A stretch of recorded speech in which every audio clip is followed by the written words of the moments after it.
Mehrabpur Sindh United party पारां सैयद अकबर शाह, शाहज़ैब शाह, ज़िया वली मल्ला, बाबर मेमून ऐं ॿियनि जी अॻुवाणी में सिंधु दरिया मां गैर-क़ानूनी कैनाल कढण ऐं कारपोरेटिंग फार्मिंग जे नाले ते सिंध जी ज़मीन ते वार ख़िलाफ़ सैयद महल खां शहर जे मेन गेट ताईं एहतिजाजी रैली कढी वई। एहतिजाजी रैली सैयद महल खां शुरू थी जेका मुख़्तलिफ़ हंधनि तां थींदी शहर जे मेन गेट वटि पहुती। रैली में शरीक SUP जे कारकुननि जे हथनि में पार्टी जा झंडा, प्ले कार्ड, बैनर हुआ जिन ते कैनाल ऐं कारपोरेटिंग फार्मिंग ख़िलाफ़ मुख़्तलिफ़ नारा लिखियल हुआ। रैली शहर जे मेन गेट ते वञी पहुती त SUP जे कारकुननि पारां गैर क़ानूनी कैनाल ख़िलाफ़ फार्मिंग नाले ते सिंध जी ज़मीन ते मथां वार ख़िलाफ़ नारा हणिया विया। रैली में शरीक अॻवान Syed Akbar Shah, Syed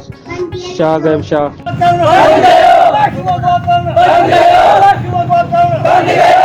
farming,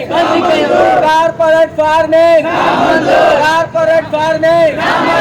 corporate farming,